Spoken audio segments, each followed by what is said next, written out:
Okay, today we are going to discuss about national income. GNP. GNP means gross national product. Okay, ఒకసారి చూద్దాం జాతీయ ఆదాయం గురించి ఈరోజు ఒకసారి చూద్దాం. జాతీయ ఆదాయం ఫస్ట్, అసలు జాతీయ ఆదాయం అంటే అసలు భారతదేశ ఆదాయాన్ని ఏ విధంగా లెక్కిస్తాం? ఏం లేదు, ఇట్ ఈజ్ నథింగ్ బట్ దేశ ప్రజలందరి ఆదాయాన్ని మనం ఏమంటాం? జాతీయ ఆదాయం అంటాం. దేశ ప్రజలందరి ఆదాయాన్ని ఏమంటాం? జాతీయ ఆదాయం అంటాం. లేదా ఉత్పత్తి కారకాలు ఉంటాయి. ఉత్పత్తి కారకాలు ఒక 4 ఉంటాయి. ఏందవి? భూమి, నెక్స్ట్ దీని తర్వాత వచ్చి శ్రమ, నెక్స్ట్ మూలధనం, నెక్స్ట్ వ్యవస్థాపన. ఒక వస్తువును ఉత్పత్తి చేయాలంటే ఖచ్చితంగా ఈ 4 ఉండాలి. వీటిని ఏమంటాం అంటే ఉత్పత్తి కారకాలు అంటాం. ఏమంటాం? ఉత్పత్తి కారకాలు. ఏ వస్తువును ఉత్పత్తి చేయాలన్నా ఖచ్చితంగా ఒక ఫ్యాక్టరీ పెట్టాలా, భూమి ఉండాలా లేదా? భూమి ఎవరి దగ్గర భూమి తీసుకుంటే ఖచ్చితంగా వాళ్ళకి ఏం చేయాలి? కొంత అమౌంట్ని చెల్లించాలా లేదా? దాన్నే బాటకం అంటాం. భూమికి చెల్లించే దాన్ని ఏమంటామమ్మా? బాటకం. నెక్స్ట్ శ్రమ. ఇప్పుడు దాంట్లో ఫ్యాక్టరీలో ఎవరు ఉంటారు? కార్మికులు ఉంటారా లేదా? వాళ్ళు ఏం చేస్తారు? వర్క్ చేస్తారు. దానికి ఏం చేయాలి మనం? శ్రమకి ఏమి ఇవ్వాలా? వేతనం ఇవ్వాలా లేదా? ఖచ్చితంగా వేజెస్ ఇవ్వాలా. కాబట్టి శ్రమకి ఏమొస్తుంది? వేతనం. శ్రమకి వేతనం. అదే మూలధనం తీసుకోండి, క్యాపిటల్.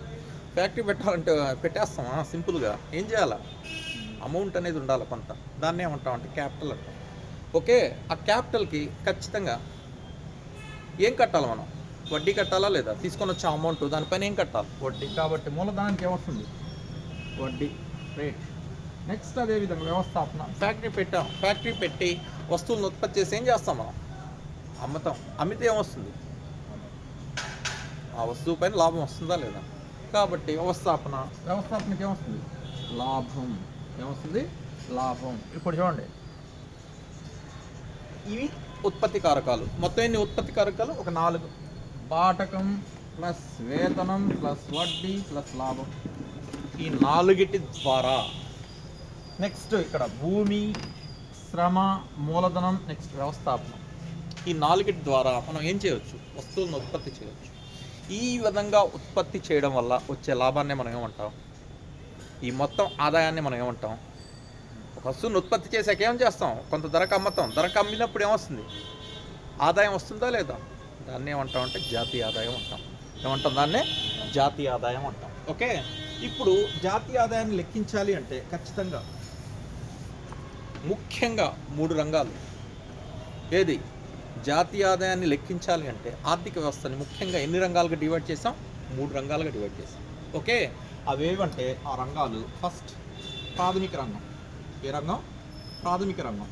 నంబర్ 2 ద్వితీయ రంగం. నెక్స్ట్ నంబర్ 3 తృతీయ రంగం. ఏ రంగం? తృతీయ రంగం. నెక్స్ట్ దీన్నే ప్రాథమిక రంగాన్ని వ్యవసాయ రంగం షార్ట్కట్గా, మళ్ళీ ఎందుకు మొత్తం తర్వాత చూద్దాం, డివిజన్. నెక్స్ట్ ద్వితీయ రంగాన్ని పారిశ్రామిక రంగం ఏమంటాం? పారిశ్రామిక రంగం. నెక్స్ట్ తృతీయ రంగాన్ని సేవారంగం అంటాం. ఏమంటాం? సేవారంగం అంటాం. ఓకే, ఈ విధంగా ఆర్థిక వ్యవస్థని ఎన్ని భాగాలుగా డివైడ్ చేస్తాం? 3 భాగాలుగా డివైడ్ చేస్తాం ఫస్ట్. కాబట్టి ఆర్థిక వ్యవస్థ ఏ దేశంలో అయినా సరే, అది అభివృద్ధి చెందిన దేశంలో అయినా సరే, అభివృద్ధి చెందుతున్న దేశంలో అయినా సరే, ఆర్థిక వ్యవస్థ ఎన్ని రకాలుగా ఉంటుంది? 3 రకాలుగా ఉంటుంది. ఏందవి? వ్యవసాయ, పారిశ్రామిక, సేవా రంగం. ఓకే, వ్యవసాయ రంగం నుంచి ఏమొస్తుంది? ఉత్పత్తి వస్తుందా లేదా? వ్యవసాయ రంగం నుంచి ఏం తయారు చేస్తాం మనం? ఉత్పత్తి చేస్తాం. అంతేనా? వరి ఏం చేస్తాం? ఉత్పత్తి చేస్తాం. గోధుమ ఏం చేస్తాం? ఉత్పత్తి చేస్తాం. టొమాటో ఏం చేస్తాం? ఏదన్నా ఉత్పత్తి చేస్తాం.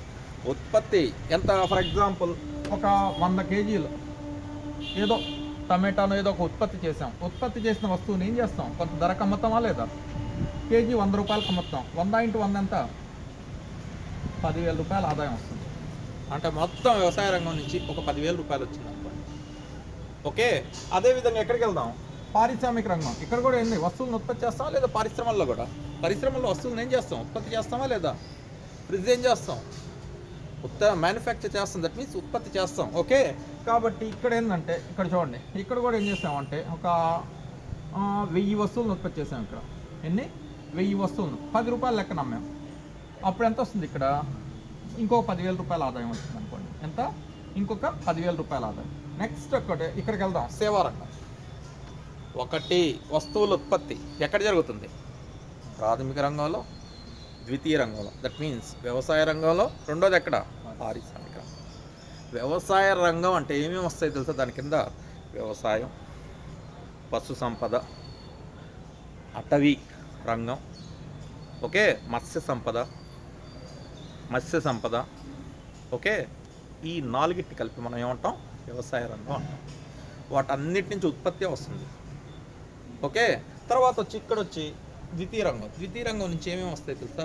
ఒకటి, నిర్మాణ రంగం, తయారీ రంగం, తర్వాత గ్యాసు, నీటి సరఫరా. ఇవన్నీ దేని కిందకు వస్తాయంటే విద్యుత్, గ్యాస్, నీటి సరఫరా. ఏ రంగం కిందకు వస్తాయంటే ఎక్కడ? రెండో రంగం కిందకు వస్తాయి. 3 ఏందది? సేవా రంగం. ఇప్పుడు మీరు బ్యాంక్కి వెళ్ళారు, ఏం చేస్తున్నారు వాళ్ళు? సేవ. దట్ మీన్స్ వాళ్ళు చేసే సేవలపై మన దగ్గర నుంచి ఏం తీసుకుంటున్నారు? అమౌంట్ తీసుకుంటున్నారా లేదా? థియేటర్కి వెళ్ళావు, రవాణా వ్యవస్థ ఏం చేస్తుంది? సేవే ఖర్చు చేస్తున్నది. కమ్యూనికేషన్ వ్యవస్థ ఏం చేస్తుంది? సేవే ఖర్చు చేస్తున్నది. కాబట్టి ఆ సేవకు ఏం తీసుకుంటున్నాయి? అవి కొంత అమౌంట్ని తీసుకుంటున్నాయి. దాని ద్వారా వాళ్ళకి ఏమొస్తుంది? ఆదాయం వస్తుందా లేదా? కాబట్టి ఈ 2 రంగాల ద్వారా ఉత్పత్తి వస్తే సేవా రంగం ద్వారా ఏమొస్తుంది? ఆదాయం వస్తుంది. డైరెక్ట్గా ఏమొస్తుంది? ఆదాయం. ఓకే, ఫర్ ఎగ్జాంపుల్ కొన్ని సేవలు ఇక్కడ ఎంత, ఫర్ ఎగ్జాంపుల్ ఒక సేవ ఎంత అనుకున్నాం? ఒక 150 రూపాయలు అనుకున్నాం. అలాంటి సేవలు ఒక 100 చేసాం. ఎంత అప్పుడు? 15,000 రూపాయలు. ఎంత?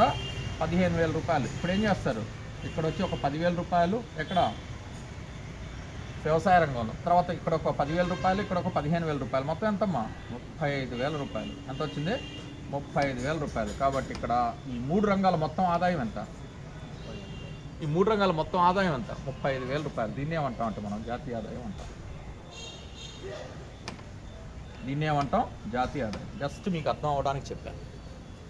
అర్థమైందా? 35,000 జాతీయ ఆదాయం లక్షల్లో ఉంటుంది, లక్షల కోట్లలో. ఓకే, ఈ విధంగా నేను మీకు చెప్పడానికి ఉత్పత్తి ఎక్కడ జరుగుతుంది? ఫస్ట్ 2 రంగాల్లో ఉత్పత్తి జరుగుతుంది. తర్వాత దగ్గర సేవ చేస్తే ఏం చేస్తాం? హోటల్కి వెళ్ళాం, హోటల్లో ఏం చేస్తారు వాళ్ళు? సేవ చేయడం అన్నమాట. అది దానికి మనం ఏం చేస్తాం? వాళ్ళకి చెల్లిస్తామా లేదా అమౌంట్ని? దాని ద్వారా వాళ్ళకి ఏమొస్తుంది? ఆదాయం వస్తుంది. ఏమొస్తుంది? ఆదాయం. ఓకే, ఇప్పుడు ఇక్కడ అసలు జాతీయ ఆదాయం. ఇక్కడ ఒక 4 భావనలు అర్థం చేసుకోవాలి. మొత్తం ఎన్ని? ఒక 4 భావనలు.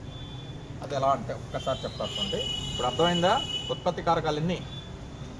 4. ఒకటి భూమి, శ్రమ, మూలధనం, వ్యవస్థాపనం. ఒక హోటల్నే పెట్టాలి వాళ్ళు. అక్కడ భూమి ఉందా? ఉంది. దానికి ఏం కడుతున్నారు వాళ్ళు?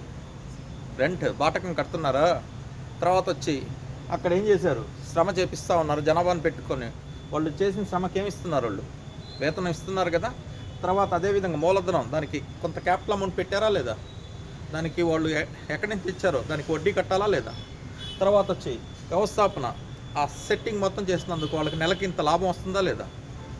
కాబట్టి ఉత్పత్తి కారకాలు ఏందవి? భూమి, శ్రమ, మూలధనం, వ్యవస్థాపనం. వాటికి భూమికి ఏమొస్తుంది? బాటకం. నెక్స్ట్ శ్రమకి ఏమొస్తుంది? వేతనం. మూలధనానికి ఏమొస్తుంది? వడ్డీ. తర్వాత వ్యవస్థాపనకి ఏమొస్తుంది? ఒకవేళ సాంకేతిక పరిజ్ఞానం తీసుకుంటే ఏమొస్తుంది? రాయల్టీ వస్తుంది. ఓకే, టెక్నికల్ అసిస్టెన్స్ తీసుకుంటే ఏమొస్తుంది? రాయల్టీ వస్తుంది. ఓకే, 5వది. కానీ 4 ఇంపార్టెంట్, కొద్దిగా జాగ్రత్తగా గుర్తుంచుకోండి. ఓకే, ఇప్పుడు ఏం చేద్దామంటే ఇంకొద్దిగా ముందుకెళ్దాం. ఇది చూసేటప్పుడు మామూలుగా ఏంటంటే జాతీయ ఆదాయం లెక్కించేటప్పుడు ఓన్లీ అంతిమ వస్తువులను మాత్రమే లెక్కించాలి. అంతిమ వస్తువులు అంటే మీరు అర్థం చేసుకోవాలి. ఎలా అర్థం చేసుకోవాలంటే టీ పొడి అంతిమ వస్తువు కాదు, టీ అంతిమ వస్తువు. టైరు అంతిమ వస్తువు కాదు. లారీకి టైర్ బిగిస్తే అప్పుడు ఏమవుతుంది? లారీ అనేది అది అంతిమ వస్తువు అవుతుంది. కాబట్టి జాతీయ ఆదాయంలో మనం గణించేవి అంతిమ వస్తువులు మాత్రమే. మధ్యంతర వస్తువులను గణించకూడదు. మధ్యంతర వస్తువు అంటే ఉత్పత్తి ప్రక్రియలో పాల్గొని ఇతర వస్తువుల ఉత్పత్తికి తోడ్పడే వస్తువులను ఏమంటామంటే మధ్యంతర వస్తువులు అంటాం. ఉత్పత్తి ప్రక్రియలో పాల్గొంటాయి. పాల్గొని ఏం చేస్తాయి? అవి ఇతర వస్తువుల ఉత్పత్తికి దోహదపడతాయి. ఇతర వస్తువుల ఉత్పత్తికి ఏమవుతాయి? దోహదపడతాయి. అటువంటి వస్తువులను ఏమంటాం? మధ్యంతర వస్తువులు అంటాం. మధ్యంతర వస్తువులను జాతీయ ఆదాయంలో కలుపరాదు. ఫస్ట్ పాయింట్ గుర్తుంచుకోండి. ఓకే. యాక్చువల్గా ఏంటంటే మీరు ఎకానమీ తీసుకున్నారనుకోండి, అర్థశాస్త్రం అనేది 2 రకాలు. అర్థశాస్త్రం ఎన్ని రకాలు? యాక్చువల్గా 2 రకాలు తెలుసా? ఏంటది? ఒకటి వచ్చి సూక్ష్మ అర్థశాస్త్రం, సూక్ష్మ మైక్రో ఎకానమీ, సూక్ష్మ అర్థశాస్త్రం. 2 వచ్చి స్థూల అర్థశాస్త్రం, స్థూల మ్యాక్రో ఎకానమీ. ఈ విధంగా డివైడ్ చేసిన వ్యక్తి ఎవరంటే రాగ్నర్ ఫ్రిష్. ఈ విధంగా అర్థశాస్త్రాన్ని 2 భాగాలు చేసిన వ్యక్తి ఎవరంటే రాగ్నర్ ఫ్రిష్. అర్థశాస్త్ర పితామహుడు ఎవరంటే గుర్తుంచుకోండి, ఆడమ్ స్మిత్. ఎవరైనా? Adam Smith. అతని పుస్తకం వెల్త్ ఆఫ్ నేషన్. ఓకే. అర్థశాస్త్ర మోడర్న్ ఫాదర్ ఎవరంటే, అర్థశాస్త్రానికి మోడర్న్ ఫాదర్ ఎవరంటే ఎవరు? మోడర్న్ ఫాదర్ ఎవరు? Modern father. అర్థశాస్త్ర పితామహుడు ఎవరు? మామూలుగా ఓల్డ్ ఫాదర్ ఎవరు? ఓల్డ్ ఫాదర్ అయితే ఎవరైనా ఎవరు? Adam Smith. Adam Smith. ఈయన ఎవరు? ఫాదర్ ఆఫ్ ఎకానమీ అంటే. అలాంటి ఫాదర్ ఆఫ్ మోడర్న్ ఎకానమీ అంటే JM Keynes. Okay. JM Keynes. ఇతను మోడర్న్ ఫాదర్. ఓకే. ఇప్పుడు ఏం చేశాడంటే ఇతను డెవలప్ చేసిన ఎకానమీ ఏదంటే స్థూల అర్థశాస్త్రాన్ని 1930లో మాంద్య సమయంలో దట్ మీన్స్ ఆర్థిక మాంద్యం ఎప్పుడు వచ్చింది? 1929 నుంచి 33 దాకా అత్తలాకుతలం అయిపోయింది. ఏది? ప్రపంచం. ఆర్థిక మాంద్యం వచ్చింది అంటే రేట్లు ఏమైపోయినాయి? పడిపోయినాయి. ఓకే. అప్పుడు ఈ వ్యవస్థను డెవలప్ చేసిన వ్యక్తి ఎవరంటే క్విన్స్. ఓకే. అతని ఫాదర్ ఆఫ్ మోడర్న్ ఎకనామిక్స్ అంటాం, ఇతని ఫాదర్ ఆఫ్ ఎకనామిక్స్ అంటాం. ఇతని పుస్తకం ఏదంటే వెల్త్ ఆఫ్ నేషన్. ఇంపార్టెంట్ అది. ఓకే. ఈ విధంగా 2 భాగాలుగా విభజించాం అర్థశాస్త్రాన్ని. ఎన్ని భాగాలుగా విభజించాం? 2 భాగాలుగా. ఓకే. ఇప్పుడు ఏం చేద్దామంటే ఇంకొద్దిగా ముందుకు వెళ్దాం. ఇప్పుడే చెప్పా, ఈ భాగాలని వేరు చేసిన వ్యక్తి ఎవరు? ఈ భాగాలను డివైడ్ చేసింది రాగ్నర్ ఫ్రిష్. ఓకే. వీటిలో ఈ భాగాన్ని డెవలప్ చేసిన వ్యక్తి ఎవరు? JM Keynes. ఓకే. ఇప్పుడు ఒక 2 భావనలు చెప్తాను చూడండి మీకు. ఒకటి వచ్చి స్టాకు, ఇంకొకటి వచ్చి ఫ్లో. తెలుగులో స్టాక్ అంటే ఏంది? నిల్వ. ఫ్లో అంటే ఏంది? ప్రవాహం. ఓకే. ఇప్పుడు సూక్ష్మ అంటే వ్యక్తిగతంగా అధ్యయనం చేస్తే అటువంటి అర్థశాస్త్రాన్ని ఏమంటాం? సూక్ష్మ అర్థశాస్త్రం అంటాం. ఇప్పుడు మానవత గురించి అధ్యయనం చేసాం, వ్యక్తిగత. ఆయన గురించి అధ్యయనం చేసాం, వ్యక్తిగత. అలా కాకుండా మీ ముగ్గురిని కలిపి అధ్యయనం చేస్తే ఏమవుతుంది? సమూహాన్ని తీసుకుంటే స్థూల అర్థశాస్త్రం కిందకి వెళ్తుంది. నెక్స్ట్ వచ్చి సూక్ష్మ దేని కిందకి వెళ్తుంది? ఒకరి గురించి వ్యక్తిగత ఆదాయం తీసుకుంటే దేని కిందకు వస్తుందంటే వ్యక్తిగత ఆదాయం స్టాక్ కిందకు వస్తుంది. నెక్స్ట్ అలా కాకుండా వ్యక్తిగత ఆదాయం సూక్ష్మ అర్థశాస్త్రం అధ్యయనం చేస్తుంది. అలా కాకుండా గ్రూప్, దట్ మీన్స్ అందరి ఆదాయం, ప్రజలందరి ఆదాయం, దాన్ని ఏమంటాం మనం? ప్రజలందరి ఆదాయం, దాన్ని ఏమంటాం మనం? జాతీయ ఆదాయం గురించి అధ్యయనం చేసి దాన్ని ఏమంటాం మనం? స్థూల అర్థశాస్త్రం అంటాం. ఓకే. స్థూల అర్థశాస్త్రం అంటాం. డిమాండ్, సప్లై, సమిష్టి అంటే గ్రూప్. అలాంటప్పుడు ఏమో రావాలి? స్థూల గుర్తు రావాలి. ఒకరే అప్పుడేం రావాలా? వ్యక్తిగత ఆదాయం ఏం గుర్తు రావాలా? వ్యక్తిగత సప్లై ఏం గుర్తు రావాలా? ఒకరి ఆదాయం ఏం గుర్తు రావాలా? సూక్ష్మ. మైక్రో మీన్స్ ఒకరికి చెందుతుంది, మ్యాక్రో మీన్స్ అందరికీ చెందుతుంది. కాబట్టి జాతీయ ఆదాయం అన్నది స్థూల అర్థశాస్త్రంలో ఉంటుందా, సూక్ష్మ అర్థశాస్త్రంలో ఉంటుందా? స్థూల. ఇందాకే చెప్పారు, జాతీయ ఆదాయం అంటే ఏం లేదమ్మా, ఇట్ ఈస్ నథింగ్ బట్ ప్రజలందరి ఆదాయం. దేశంలో ఉన్న ప్రజలందరి ఆదాయం. ఈయన 10 రూపాయలు సంపాదించాడు, నేను 15 రూపాయలు సంపాదించాను, నువ్వు 20 రూపాయలు, ఇవన్నీ కలిపితే వచ్చే ఆదాయమే ఏది? జాతీయ ఆదాయం. జాతీయ ఆదాయంలో ఏ వస్తువులను కలపాలా? ఓన్లీ అంతిమ వస్తువులను మాత్రమే కలపాలా, మధ్యంతర వస్తువులను కలపకూడదు. అంతిమ వస్తువు అంటే ఏంటి? ప్రజల కోర్కెలను ప్రత్యక్షంగా తీర్చే వస్తువుని ఏమంటాం అంటే అంతిమ వస్తువు అంటాం. ప్రజల కోర్కెలను ఏది? ప్రత్యక్షంగా తీర్చే వస్తువును ఏమంటాం? అంతిమ వస్తువు. ఇప్పుడు ఫర్ ఎగ్జాంపుల్ నీకు పెన్ కావాలా, డైరెక్ట్గా వెళ్ళి నువ్వేం చేస్తావు? కొనుగోలు చేస్తావా లేదా? అలా కాకుండా పెన్నుకున్న క్యాప్ ఒక దగ్గర, ఇంకో దగ్గర, ఇంకో దగ్గర కుట్టే నువ్వు సాటిస్ఫై అవుతావా? అవ్వవు. నీ కోరిక తీరాలంటే ఖచ్చితంగా నువ్వు డైరెక్ట్గా వెళ్ళి ఏం చేయాలి? పెన్నుకుంటేనే. ఈయన బ్యాగ్ కొనాలనుకోండి, బ్యాగ్ కొంటేనే. ప్రజల కోరికలను ప్రత్యేకంగా తీర్చే వస్తువుని ఏమంటాం ఈరోజు నుంచి? అంతిమ వస్తువులు అంటాం. ఏమంటాం? అంతిమ వస్తువులు అంటాం. జాతీయ ఆదాయంలో కలపవలసిన వస్తువులేవి ఓన్లీ అంతిమ వస్తువులు మాత్రమే. అంతిమ వస్తువులు మాత్రమే. ఓకే, జాతీయ ఆదాయంలో ఒక వస్తువును ఒకసారి మాత్రమే కలపాలి, రెండోసారి కలపకూడదు. ఓకే, ఇప్పుడు వచ్చి ఇంకొద్దిగా ముందుకు వెళ్దాం. ఒక్కసారి చూడండి. అసలు ఇంతకుముందు పన్నులు అన్నా నేను. పన్నులు ఎన్ని రకాలని చెప్పాను? 2 రకాలని చెప్పాను. ఒకటి వచ్చి ప్రత్యక్ష పన్నులు డైరెక్ట్, ఇంకోటి వచ్చి పరోక్ష పన్నులు అన్నాం. ఏమన్నా? ఇంకోటి పరోక్ష పన్నులు అన్నాం. ఓకే, ఇప్పుడు పరోక్ష పన్నులు. ఇప్పుడు జాతీయ ఆదాయంలో ఇందాకే చెప్పాను, వ్యవసాయం రంగం ఇంకో రంగం ఏం చెప్పా, పారిశ్రామిక రంగం ఇంకో రంగం ఏం చెప్పా, సేవా రంగం. వీటిపైన ఖచ్చితంగా ఏమేస్తారు? వస్తువును ఉత్పత్తి చేసినప్పుడు ఖచ్చితంగా ఎక్సైజ్ సుంకం పుడుతుంది. వస్తువు ఉత్పత్తికి పడే సుంకం ఏది? ఎక్సైజ్ సుంకం, ఎక్సైజ్ ట్యాక్స్. తర్వాత వచ్చి వస్తువును అమ్మాలంటే ఖచ్చితంగా ఏ పన్ను? అమ్మక పన్ను పడుతుందా లేదా? ఇవన్నీ ఏ పన్నులు? Indirect taxes. కాబట్టి పరోక్ష పన్ను అంటే వస్తు సేవలపై విధించే పన్నును ఏమంటాం? సింపుల్గా చెప్పాలి, వస్తు సేవలపై విధించే పన్నును ఏమంటాం? పరోక్ష పన్ను. ఆస్తులు మనవి ఉన్నాయి. ఓకే, తర్వాత వచ్చి సంపాదన మంది, వాటిపై విధించే పన్ను డైరెక్ట్. మన సంపాదన పైన మనపై డైరెక్ట్గా పన్ను విధిస్తే ఏమవుతుంది? అది డైరెక్ట్ ట్యాక్స్ అవుతుంది. అలా కాకుండా మన ఆస్తిపై విధిస్తే ఏమవుతుంది? అది డైరెక్ట్ ట్యాక్స్ అవుతుంది. వ్యయ ఖర్చులు. ఓకే, అలా కాకుండా వస్తువు ఉత్పత్తి, వస్తువు సేవ, వాటిపై విధించే పన్నులను ఏమంటాం? మనం పరోక్ష పన్నులు అంటాం. కాబట్టి సింపుల్గా మీరు ఏం చెప్తారంటే వస్తు సేవలపై విధించే పన్నును ఏమంటాం? పరోక్ష పన్నులు అంటాం. ఏమంటాం? పరోక్ష పన్నులు అంటాం. ఓకే, ఇప్పుడు ఖచ్చితంగా ఒక వస్తువును ఉత్పత్తి చేసాము. ఉత్పత్తి చేసినప్పుడు 10 రూపాయలు దానికి వస్తువు విలువ ఎంత? 10 రూపాయలు. ఓకే, తర్వాత దాన్ని ఖచ్చితంగా ఏమి యాడ్ చేస్తాం? మళ్ళీ ట్యాక్స్ వేస్తామా లేదా? ట్యాక్స్ వేసి దాన్ని ఖచ్చితంగా ఆదాయానికి అమ్మాలా లేదా? అమ్మా 10 రూపాయలు పెట్టావు, 10 రూపాయలకి అమ్మేస్తావా? ఖచ్చితంగా దానికి ట్యాక్స్ వేసి దాన్ని మళ్ళీ కొంత యాడ్ చేసి అప్పుడు అమ్ముతాం వస్తువుని. ఓకే, కాబట్టి ఉత్పత్తి చేసినప్పుడు ఒక రేట్ ఉంటుంది, మార్కెట్లోకి వెళ్ళినప్పుడు ఒక రేట్ ఉంటుంది. ఉత్పత్తి కారకాల దృష్ట్యా జాతీయ ఆదాయం ఒక టైప్, మార్కెట్ ధరల దృష్ట్యా జాతీయ ఆదాయం ఏది ఎక్కువ ఉంటుంది? మార్కెట్ ధరల దృష్ట్యా, అదే ఫైనల్గా మార్కెట్ ధరల దృష్ట్యా జాతీయ ఆదాయం. అసలైన ఆదాయం ఏంటంటే, రేపు మీకు బిట్టు ఉన్నప్పుడు ఈ క్రింది వాటిలో అసలైన జాతీయ ఆదాయం ఏంది అంటే, బిట్టు ఇప్పుడు చెప్పేస్తాను చూడండి. ఉత్పత్తి కారకాల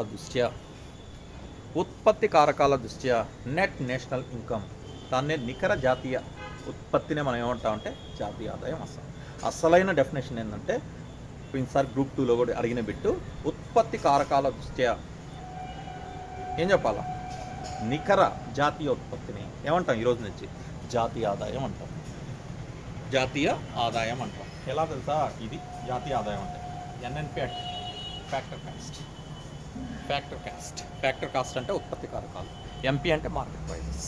దీన్ని అసలు జాతీయ ఆదాయం అంటాం. మీరు గుర్తుంచుకోవాల్సింది. ఇప్పుడు అసలు జాతీయ ఆదాయంలోకి వెళ్ళేటప్పుడు ఇప్పుడు కొన్ని చూద్దాం. ఇప్పుడు ఏం చెప్పా? పరోక్ష పన్నులు చెప్పేశాను మీకు. పరోక్ష పన్నులు అంటే ఏందమ్మా? వస్తు సేవలపై వేసే పన్ను. సబ్సిడీలు.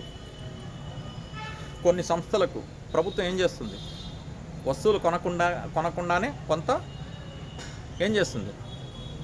అమౌంట్ని ఇస్తుంది. ఓకే, దాన్నే సబ్సిడీ అంటాం. ఈ సబ్సిడీ ఇచ్చినప్పుడు ఆ వస్తువు ధర ఖచ్చితంగా ఏమవుతుంది? తగ్గుతుందా లేదా? తగ్గుతుంది, అంతే. సబ్సిడీ లేకపోతే వస్తువు ధర ఏమవుతుంది? లాజిక్గా అర్థం చేసుకోవాలి ఎకానమీ. ఓకే, కాబట్టి పరోక్ష పన్నులు, సబ్సిడీలు అంటే అర్థమైందా నేను చెప్పింది? సబ్సిడీ అంటే ఏంద్రా శిక్ష?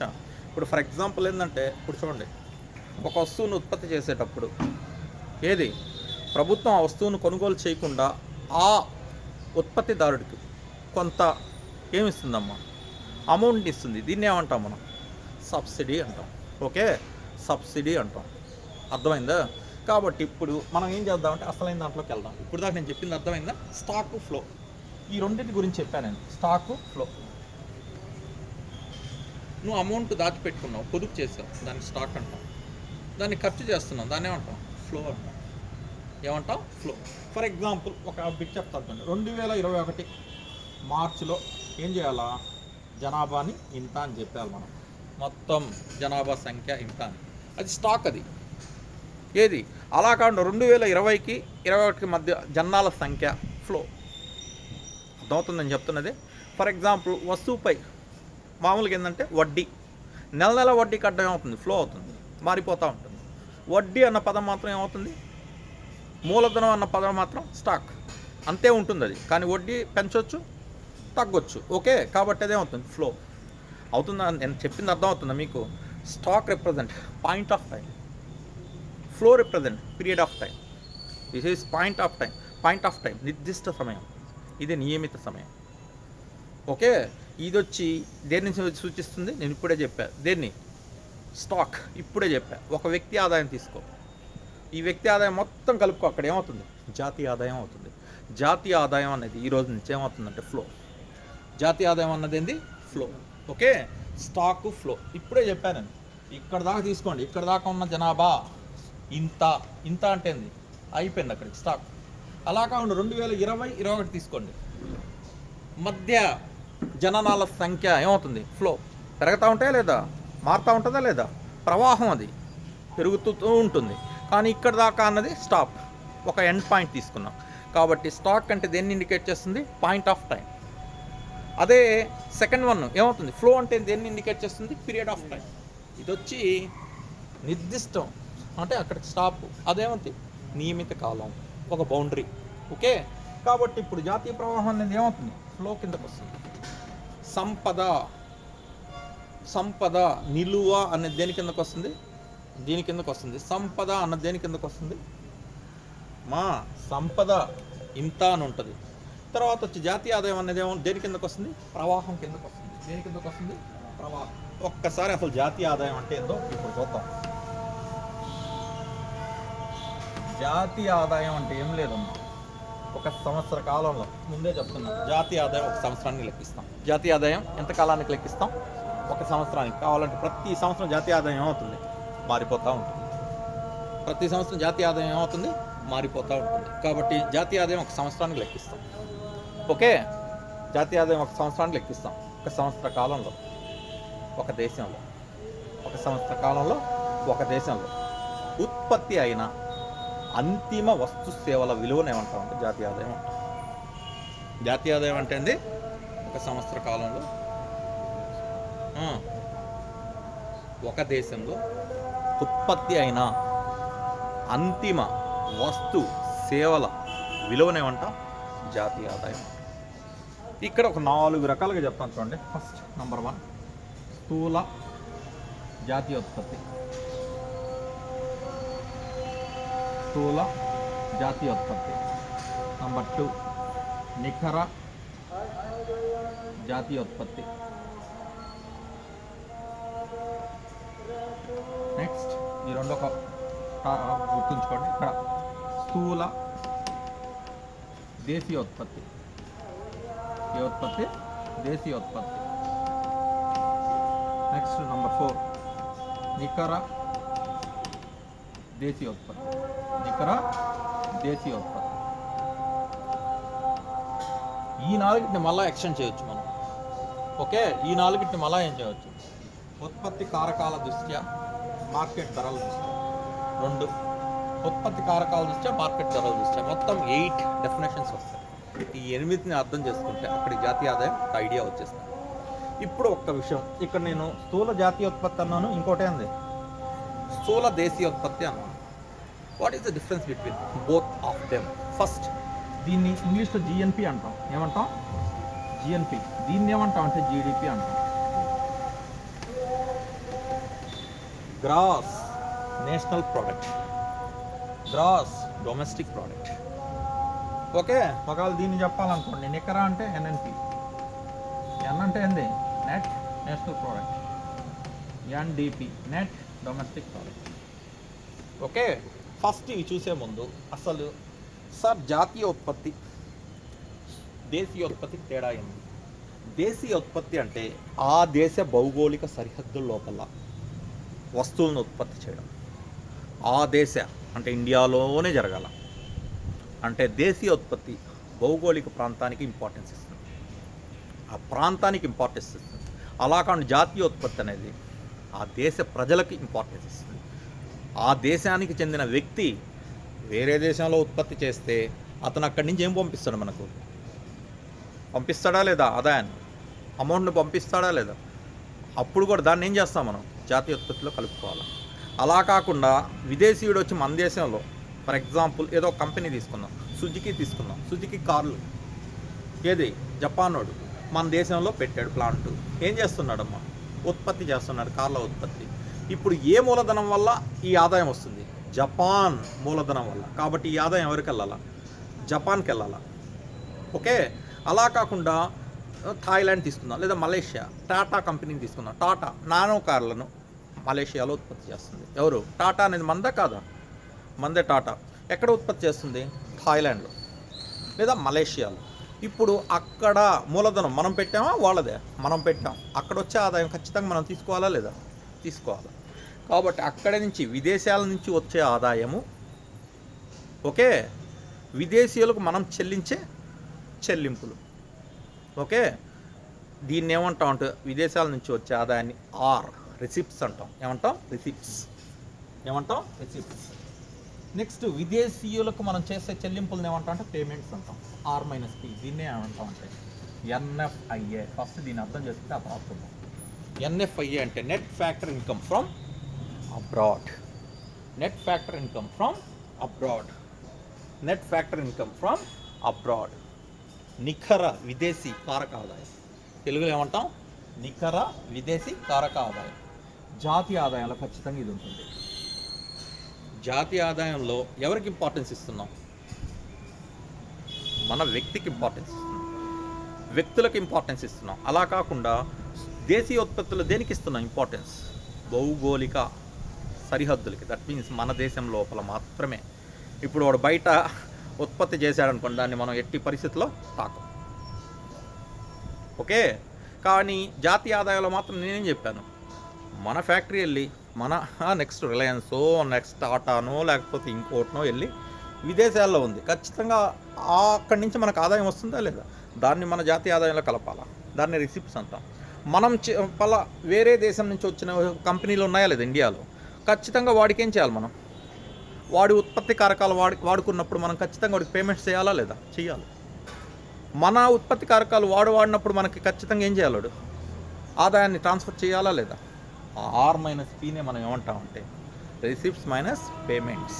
దీన్ని NFIA అంటాం. ఏమంటాం, నెట్ ఫ్యాక్టర్ ఇన్కమ్ అంటాం. ఏమంటాం, నెట్ ఫ్యాక్టర్ ఇన్కమ్. ఫస్ట్ ఇక్కడికి వెళ్ళిపోదాం, ఈ రెండు మీకు క్లియర్గా అర్థమైపోతాయి. ఫస్ట్ ఇది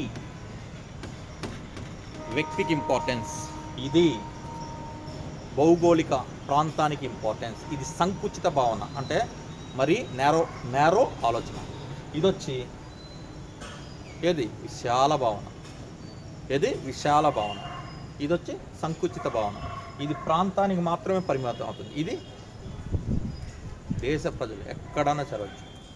ఓకే, ఎక్కడన్నా సరే చేయొచ్చు. ఫస్ట్ వచ్చి ఒక్కసారి స్థూల జాతీయ ఉత్పత్తి అంటే చెప్తాను. ఇప్పుడే చెప్పా డెఫినేషన్, జాతీయ ఆదాయం చెప్పాను కదా. ఒక సంవత్సర కాలంలో ఒక దేశంలో ఉత్పత్తి అయిన అంతిమ వస్తు సేవల విలువను ఏమంటాం, స్థూల జాతీయోత్పత్తి అంటాం. ఏమంటాం, స్థూల జాతీయోత్పత్తి. స్థూల జాతీయోత్పత్తి అంటే ఏంది, GNP = C + I + G + X - M plus ఇక్కడ చూడండి R - P. దీన్నే కావాలంటే రాసుకోవచ్చు C + I + G + X - M plus దీని బదులు రాయొచ్చు NFIA అలా అన్న రాసుకోవచ్చు. R - P కన్నా. C అంటే కన్జంప్షన్ అంటే వినియోగం. ఓకే, I అంటే ఇన్వెస్ట్మెంట్ పెట్టుబడి. G అంటే ప్రభుత్వ వ్యయం, గవర్నమెంట్ కన్జంప్షన్, ప్రభుత్వ వ్యయం. ఓకే, అలాగని ఎక్స్పోర్ట్స్ చేస్తామా లేదా మన దేశం నుంచి, చేసినప్పుడు మనకు ఆదాయం వస్తుందా లేదా. ఇంపోర్ట్స్ వాళ్ళకి చెల్లింపు చేస్తామా లేదా చేసుకున్నప్పుడు. ఎక్స్ అంటే ఏంది ఎక్స్పోర్ట్స్, ఎం అంటే ఇంపోర్ట్స్. తర్వాత వచ్చి ప్లస్ ఆర్ రిసిప్ట్స్ వాళ్ళకి చెల్లించే చెల్లింపు మనకు వచ్చే ఆదాయం. నెక్స్ట్ పి అంటే ఏంది వాళ్ళకి చెల్లింపులు వాళ్ళకి చెల్లింపు. ఈ మొత్తాన్ని కలిపితే ఏమంటాం మనం జిఎన్పి. కామన్గా క్లియర్గా వచ్చేయాలి C plus I plus G plus X minus M plus R minus. ఇప్పుడు ఒక వస్తువును ఉత్పత్తి చేస్తున్నాం. ఒక వస్తువును ఉత్పత్తి చేయాలంటే ఖచ్చితంగా ఉత్పత్తి కారకాలు, దట్ మీన్స్ ఖచ్చితంగా యంత్రాలు, యంత్ర పరికరాలు, భవనాలు, మిషనరీ ఇవన్నీ ఉండాలా లేదా? ఇవి కంటిన్యూస్గా మనం ఉత్పత్తి చేస్తూ ఉంటే అవి ఎప్పుడూ కొత్తగానే ఉంటాయా? ఖచ్చితంగా వాటిలో అరుగుదల వస్తుందా లేదా? ఈ అరుగుదలనే మనం ఏమంటామంటే తరుగుదల అంటాం. తరుగుదల దీన్ని ఇంగ్లీష్లో ఏమంటాం? డిప్రిసియేషన్ అంటాం. డిప్రిసియేషన్. అంతే కదరా శిష్య, మనమన్నా పని చేస్తుంటే ఏజ్ ఫ్యాక్టర్ పెరిగే కొద్దీ ఏమవుతుంది మనలో? బోన్స్ లేకపోతే ఏదో ఒకటి అర్హత వస్తుందా లేదా? అదేవిధంగా యంత్ర పరికరాలు, ఉత్పత్తిలో పాల్గొనే యంత్రాలు, యంత్ర పరికరాలు ఏం చేస్తాయి? కొంత అరుగుదలకు లోనవుతాయి. ఈ అరుగుదలనే ఏమంటామంటే మనం తరుగుదల అంటాం. కాబట్టి ఇప్పుడు మీకు ఇది రావాలి. ఏందది ఫస్ట్ స్థూల జాతీయోత్పత్తి, తర్వాత వచ్చి నికర జాతీయోత్పత్తి రావాలా. నికర జాతీయోత్పత్తి దట్ మీన్స్ ఎన్ఎన్పి రావాలి. ఎన్ఎన్పి రావాలంటే సింపుల్ చూడండి, ఇదంతా రాసి C plus I plus G plus X minus M plus కిందడా ఆర్ మైనస్ పి. దీంట్లో నుంచి ఏం తీసేయాలా? డిప్రిసియేషన్ తీయాలా లేదా? మొత్తం అరుగుదలను కూడా కలిపితే ఏమొచ్చింది అప్పుడు? స్థూల నికర నెట్ రావాలనుకోండి ఏం చేయాలా? ఇప్పుడు ఫర్ ఎగ్జాంపుల్ అక్కడ ఆదాయం వచ్చేసింది, ఇప్పుడు మొత్తం ఆదాయం చూసుకున్నాడు. ఏంది చేసిన పని వాళ్ళకి ఈ కుండానే 5,000 వచ్చేసిందిరా ఈరోజు అన్నాడు. తర్వాత ఏం చేయాలి? వాడు అందరికి ఖర్చులు పోంగా ఆ తర్వాత చూసిన ఆదాయం అసలైన ఆదాయం, దాన్నే నికర ఆదాయం అంటాం. నెట్ అంతే కదా. ఫస్ట్ చూసేది ఏంది? నికర కాదది, ఏది స్థూల అన్నిటి కలిపేసి. ఇప్పుడు మీరు మూవీస్లో చూస్తుంటారు నెట్, తర్వాత షేరు. విన్నారా? ఈ సినిమాకి నెట్ ఎంత వచ్చింది, షేర్ ఎంత వచ్చింది, దాన్ని అంతా తీసేసాక మిగిలిన దాన్ని షేర్ అంటాం. అర్థమైందా? రెంట్లు ఏది థియేటర్స్కి వాటిని అన్నిటికీ రెంట్స్, తర్వాత వచ్చి వాళ్ళకి ఇవ్వాల్సిన డబ్బులు అన్నీ చెల్లించేసాక మిగిలిన దాన్ని షేర్ అంటాం. ఓకే, వాస్తవంగా మనం చూడాల్సింది ఒక మూవీకి షేర్. ఓకే, ఇప్పుడు అర్థమైందని చెప్పింది. ఇది జిఎన్పి డెఫినేషన్. ఏం చెప్తారు? సంవత్సర కాలంలో ఒక దేశంలో ఉత్పత్తి అయిన అంతిమ వస్తు సేవల విలువనేమంటాం? స్థూల జాతీయోత్పత్తి. స్థూల జాతీయోత్పత్తిలో నుంచి తరుగుదలను తీసివేస్తే వచ్చేదాన్ని ఏమంటాం? నికర జాతీయోత్పత్తి. నెట్ నేషనల్ ప్రోడక్ట్ అంటే ఉత్పత్తిని కొంత ధరకు అమ్మితేనే కదా ఆదాయం వచ్చేది. కాబట్టి దీన్ని జిఎన్పిఏ కాదు, కావాలంటే జిఎన్ఐ అని కూడా రాసుకోవచ్చు. జిఎన్ఐ అంటే గ్రాస్ నేషనల్ ఇన్కమ్. ప్రోడక్ట్ వస్తే ఇన్కమ్ వస్తుంది, వచ్చినట్టే కదా. కాబట్టి జిఎన్ఐ అన్నా జిఎన్పి అన్నా మళ్ళీ మీకు డౌట్ రావచ్చు, అందువల్ల చెప్తాను. ఓకే, ఇది క్లియరా? ఈ జోన్ క్లియరా? ఇప్పుడు ఇక్కడికి వెళ్దాం. స్థూల దేశీయోత్పత్తి. ఇప్పుడే చెప్పాను నేను, స్థూల దేశీయోత్పత్తిలో సంవత్సర కాలంలో ఆ భౌగోళిక ప్రాంతంలో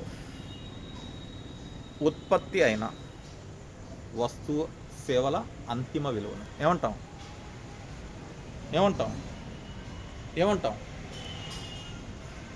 స్థూల దేశీయోత్పత్తి అంటాం. స్థూల దేశీయోత్పత్తి మీకు ఐడియా వచ్చేస్తుండాలా. స్థూల దేశీయోత్పత్తిలో ఖచ్చితంగా ఆ భౌగోళిక ప్రాంతానికి అనువదించాలా. దట్ మీన్స్ ఇప్పుడు ఎవరైనా సరే బయటోడు ఆ భౌగోళిక ప్రాంతంలో చేస్తూ ఉన్నాడు, వర్క్ చేసినప్పుడు ఆ ఆదాయాన్ని మన ఆదాయంలో కలుపుతామా, తీసేస్తాం. ఓకే, ఆ ఆదాయాన్ని ఇందాక కలిపి అతను చేశాడు. ఇప్పుడు ఆ ఫ్యాక్టరీ ఉంది, ఆ ఫ్యాక్టరీ వచ్చి ఇండియాలోనే ఉంది, ఇండియాలోనే ఉత్పత్తి చేస్తూ ఉంది. ఉత్పత్తి చేసినప్పుడు భౌగోళిక ప్రాంతం లోపల ఉంది కదా అది, కాబట్టి కలుపుకోవాలా లేదా? కలుపుకోవాలా. ఇందాకేం చేసాం మనం? ఇచ్చేసాం, పేమెంట్స్ చేసాం. ఇప్పుడు ఏం చేస్తాం? కానీ బయట మన వ్యక్తి వెళ్ళి ఏ ఫ్యాక్టరీ పెట్టినా సరే ఆదాయం మనకు వస్తుంది, అప్పుడు రాదు. ఎందువల్ల? ప్రదేశానికి ఇంపార్టెంట్. ఇక్కడ మనం వ్యక్తులకు ఇంపార్టెంట్ ఇవ్వడం లేదు, ప్రదేశానికి ఇస్తున్నాం. ఖచ్చితంగా మన భౌగోళిక సరిహద్దు లోపలే జరగాలి. ఆ భౌగోళిక సరిహద్దులో బయట వాళ్ళ ఫ్యాక్టరీస్ ఉండొచ్చు, ఏదైనా జరగవచ్చు, కానీ మనోళ్ళు బయటికి వెళ్తే మాత్రం ఆదాయం కలుస్తుంది, దీంట్లో కలవదు. అర్థమవుతుంది నేను చెప్పింది పాయింట్? అర్థమైందా? ఇప్పుడు ఫర్ ఎగ్జాంపుల్ ఏనా బయట నుంచి వచ్చి ఇక్కడ ఫ్యాక్టరీ పెట్టాడు, దానిపైన ఆదాయం వచ్చింది, కానీ జీడిపిలో కలిపేయాలి. కానీ ఆయన వచ్చి బయట వెళ్ళి పెట్టాడు, కానీ ఆ ఆదాయాన్ని మనం కలపం. అంటే ఎన్ఎఫ్ఐఏ ఉందా దీంట్లో? లేదు. నెట్ ఫ్యాక్టర్ ఇన్కమ్ చెల్లింపులు తర్వాత వచ్చి ఓకే వాళ్ళకి ఇవ్వడాలు చెల్లింపులు, నెక్స్ట్ మనకు ఆదాయాలు ఉన్నాయా? Net factor income from abroad విషయమే లేదు. ఎందువల్లంటే ఆ దేశ భౌగోళిక సరిహద్దు లోపల మాత్రమే ఉత్పత్తి జరగాలి. కాబట్టి ఇక్కడ ఏమొస్తుంది? ఈ పాయింట్ని తీసేస్తే అదే జీడిపి. జీడిపి ఈక్వల్ మీరే చెప్పవచ్చు C+I+G plus only X - M. Only X - M. Okay. మళ్ళీ ఇక్కడ మీకు ఎన్డిపి రావాలనుకోండి, ఏం చేస్తారు? మళ్ళీ ఇక్కడ కూడా తీయాలా లేదా? ఇక్కడ కూడా అరుగుదల ఉంటుందా లేదా? అరుగుదల ఖచ్చితంగా ఇక్కడ కూడా కనపడుతుంది. కాబట్టి ఖచ్చితంగా ఏం తీయాలి? ఇక్కడ డిప్రిసియేషన్. నేను చెప్పేది అర్థం చేసుకోండి. ఒక దేశంలో ఒక సంవత్సర కాలంలో ఎవరైనా ఉత్పత్తి చేయవచ్చు, ఓకే, ఎక్కడైనా ఉత్పత్తి చేయవచ్చు. అంతిమ వస్తు సేవల విలువను ఏమంటాం? స్థూల జాతీయోత్పత్తి అన్న. అలా కాకుండా ఒక సంవత్సర కాలంలో ఆ భౌగోళిక సరిహద్దు లోపల, ఆ దేశ భౌగోళిక సరిహద్దు లోపల ఏది జరిగిన వస్తు సేవల విలువనే ఏమంటాం మనం? స్థూల దేశీయోత్పత్తి అంటాం. ఓకే, స్థూల దేశీయోత్పత్తి అంటాం. ఇప్పుడు ఈ రెండింటికి రిలేషన్ చూద్దాం. ఇప్పుడు జిఎన్పి అంటే ఇంతవరకు ఏందయ్యా? ఇంతవరకు ఏం రాసుకోవచ్చు? ఇంతవరకు ఏం రాసుకోవచ్చు? జీడిపిగా రాసుకోవచ్చా? కాబట్టి జీడిపి ప్లస్ ఏముంది ఇక్కడ? ఎన్ఎఫ్ఐఏ. సరిపోయిందా? జిఎన్పి జీడిపికి ఏం కలిపితే వస్తుంది? జిఎన్పి. జీడిపికి ఎన్ఎఫ్ఐఏ కలిపితే ఏమొస్తుంది? జిఎన్పి వస్తుంది కాదా? ఇప్పుడు జీడిపి రావాలి దీని నుంచి. GDP equal to GNP minus NFIA. NFIA కావాలి మనకు. ఎన్ఎఫ్ఐఏ ఈక్వల్ టు ఏమొస్తుంది? GNP minus GDP. ఓకే. ఇప్పుడు for example NFIA net factor income from abroad greater than 0 అంటే గ్రేటర్ దాన్ 0 కన్నా ఎక్కువ ఉంది, అప్పుడు ఏమవుతుంది? GNP greater than GDP. GNP greater than GDP. అర్థమైందా నేను చెప్తున్నది? బయట నుంచి వచ్చిన ఆదాయం ఎక్కువ ఉంది, అప్పుడు ఖచ్చితంగా జిఎన్పి ఎక్కువ ఉంటుంది జీడిపి కన్నా, కాదా? అలా కాకుండా మనం ఎక్కువ పేమెంట్స్ చేస్తున్నాం, అప్పుడు ఎన్ఎఫ్ఐఏ ఏమవుతుంది? ఇది వచ్చి positive. If NFIA is a positive, then now NFIA is negative. Now ఏమవుతుంది? ఇప్పుడు ఏమవుతుంది? GNP less than GDP. ఈ కండిషన్లో ఏది ఎక్కువ ఉంటుంది? జీడిపి ఎక్కువ ఉంటుంది. నౌ ఇప్పుడు మనం చెల్లించేది బయట నుంచి వచ్చే ఆదాయం సమానం, అప్పుడు ఎన్ఎఫ్ఐఏ ఏమవుతుంది? 0. అంతే కదా? R-P 6 100 రూపాయలు, P 100 రూపాయలు, 100 - 100 ఎంత? 0. అప్పుడు ఏమవుతుంది? GNP equal to GDP. ఈ కండిషన్ అర్థమైందా నేను చెప్పింది? బయట నుంచి ఎక్కువ ఆదాయం వస్తుంది, అప్పుడు జిఎన్పి ఎక్కువ. బయట వాళ్ళకి ఎక్కువ కడుతున్నాం మనం, అప్పుడు జీడిపి ఎక్కువ. జిఎన్పి తగ్గిపోద్ది కదా, బయట వాళ్ళకి ఎక్కువ కనపడు. రెండు ఈక్వల్, అప్పుడు జిఎన్పి ఈక్వల్ టు జీడిపి. ఇదొచ్చి జాతీయ ఆదాయం అనేది ఏంది? విశాలమైన భావన. ఇదొచ్చి సంకుచిత భావన. ఓకే. ఇదొచ్చి జాతీయ ఆదాయం అన్నది ఎవరికి ఇంపార్టెన్స్ ఇస్తారు? వ్యక్తులకి.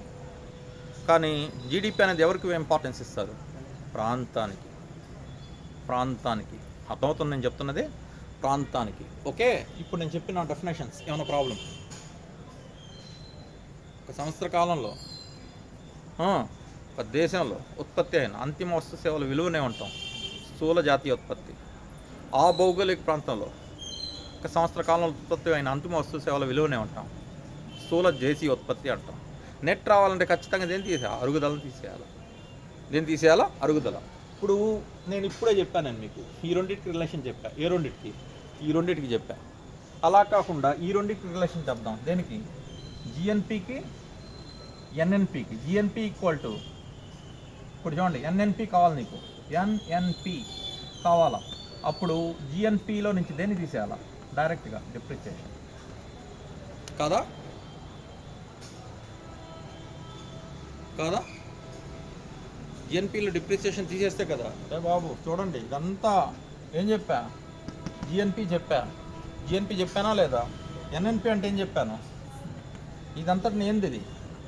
ఇదే కదా, అదే రాసా. NNP equal GNP minus D. సరిపోయిందా?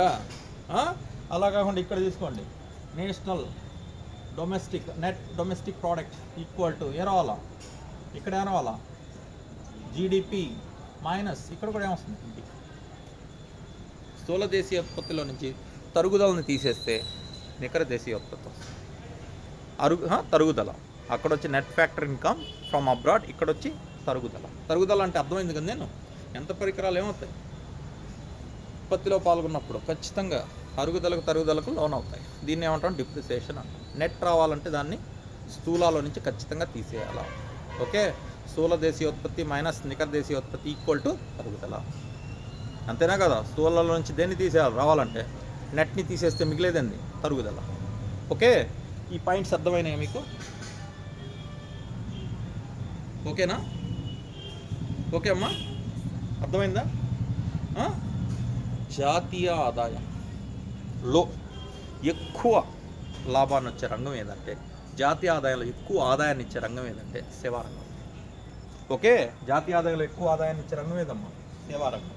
ఫర్ ఎగ్జాంపుల్ ఇప్పుడు చూడండి, 3 రంగాలు తీసుకుంటే సేవారంగం, పట్టణ గ్రామీణ ప్రాంతాలు తీసుకుంటే పట్టణ ప్రాంతం, ప్రైవేటు గవర్నమెంట్ రంగం తీసుకుంటే ప్రైవేట్ రంగం కాదా?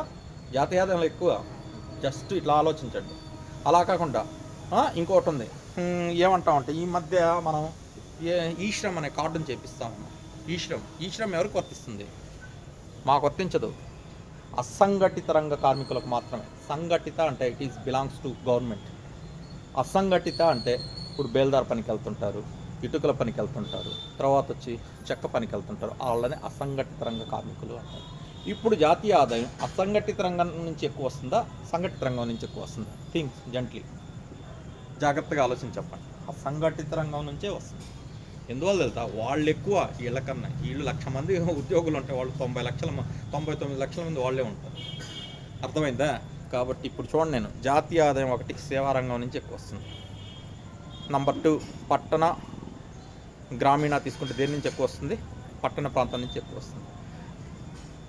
నెక్స్ట్ ప్రైవేట్ రంగం తీసుకుంటే దేని నుంచి ఎక్కువ వస్తుంది? ప్రైవేట్ రంగం నుంచి ఎక్కువ వస్తుంది. తర్వాత అసంఘటిత రంగం, సంఘటిత రంగం తీసుకుంటే దేని నుంచి ఎక్కువ వస్తుంది? సంఘటిత రంగం నుంచి ఎక్కువ వస్తుంది. సంఘటిత రంగం నుంచి.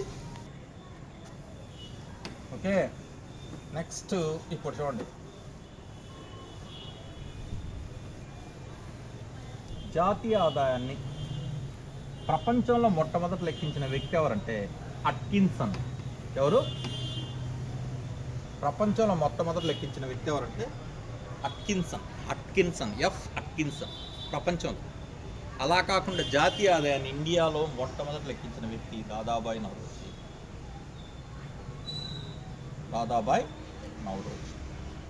ఎవరైనా? దాదాబాయి నౌరోజీ. తెలుసా మీకు? Grand old men of India. Okay, ఇప్పుడు వచ్చి ఈయన ఏ సంవత్సరానికి జాతీయ ఆదాయం లెక్కించాడంటే 1867, 68. ఏ ఇయర్లో లెక్కించాడంటే 1876లో లెక్కించాడు. 1876. ఓకే, ఇతని ప్రకారం జాతీయ ఆదాయం ఎంతంటే 340 కోట్లు ఇతని ప్రకారం. అప్పుడు జనాభా ఎంతంటే, అప్పుడు జనాభా 17 కోట్లు. ఆ టైంలో ఎన్ని కోట్లు? 17 కోట్లు. అప్పుడు తలసరి ఆదాయం PCI అంటే పర్ క్యాపిటా ఇన్కమ్ ఎంతంటే 20 రూపాయలు. ఎప్పుడు? ఆ టైంలో. ఓకే, ఇప్పుడు పర్ క్యాపిటా ఇన్కమ్ అన్న తలసరి ఆదాయం, ఒక తలపై వచ్చే ఆదాయం.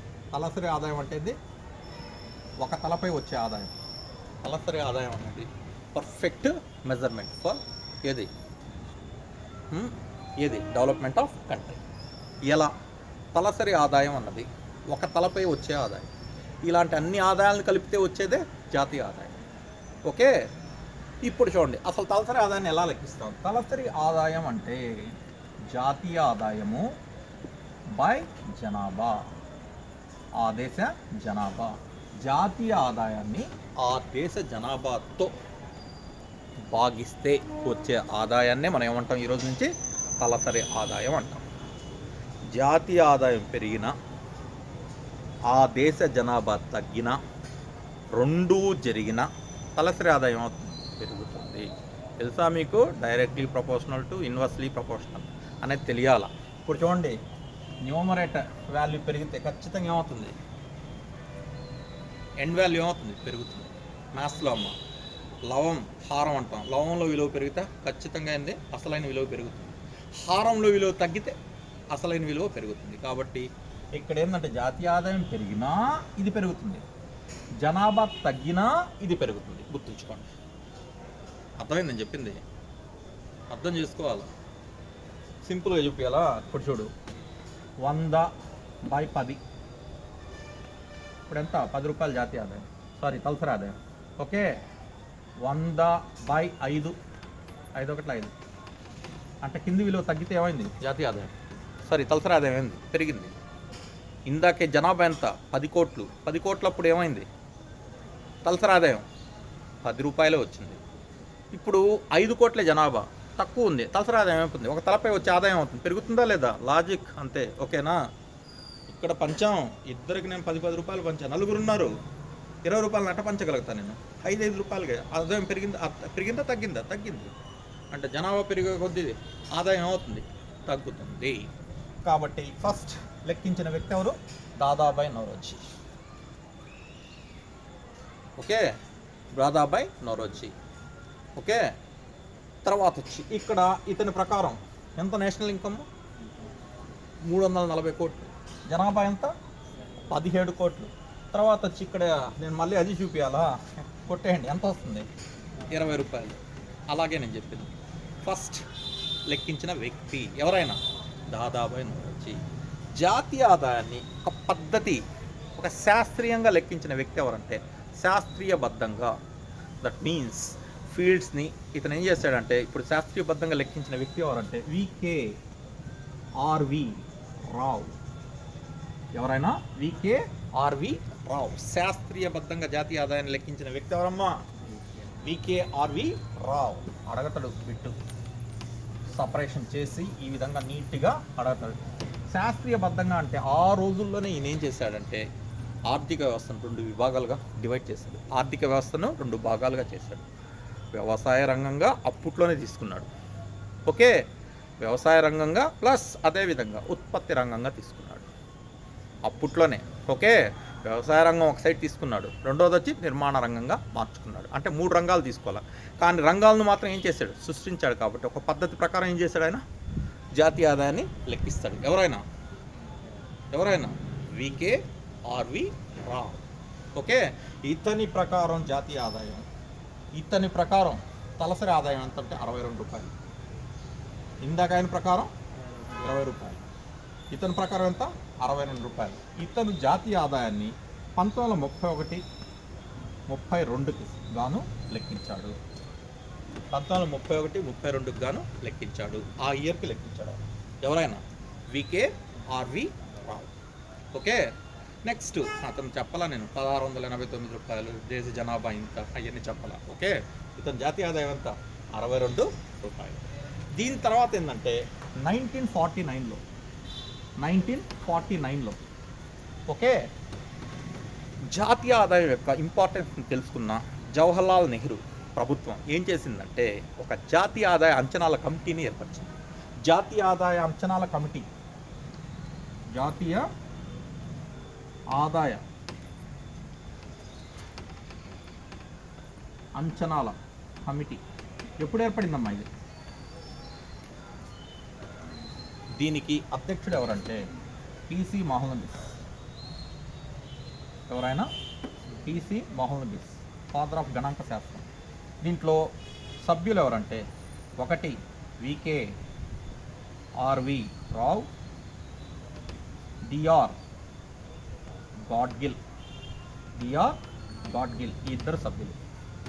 వీళ్ళతో ఒక హై పవర్ కమిటీని ఏర్పరిచారు.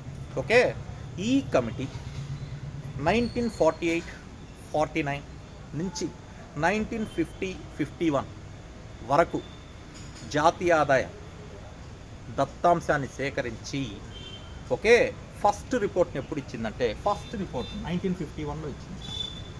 సెకండ్ రిపోర్ట్ని ఎప్పుడు ఇచ్చిందంటే 1954లో ఇచ్చింది.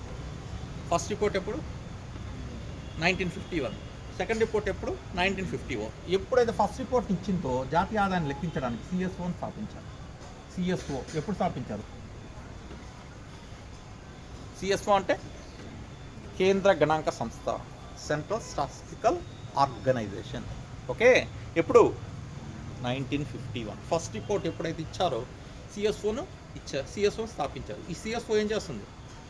1948 నుంచి, ఎప్పటి నుంచి 1948 అప్పట్లో 1948 నుంచి ఇంకా ఏంది ఫస్ట్ ఈ విధంగా సిఎస్ఓని ఏర్పరిచారు. సిఎస్ఓ అనేది అప్ టు డేట్ దాకా జాతీయ ఆదాయాన్ని లెక్కించే సంస్థ ఇది సిఎస్ఓ. ఓకే, ఇప్పుడు సిఎస్ఓ లెక్కించాలంటే ఖచ్చితంగా ఆధార సంవత్సరాలు కొన్ని తీసుకుంటా ఉన్నాం. ఆధార సంవత్సరాలు బేసియర్స్ ఉండాలి. మీకు తెలుసో లేదో ఆదాయం 2 రకాలుగా ఉంటుంది. ఏది? వాస్తవ ఆదాయం. ఆ సంవత్సరానికి లెక్కించే వచ్చే ఆదాయాన్ని ఏమంటాం?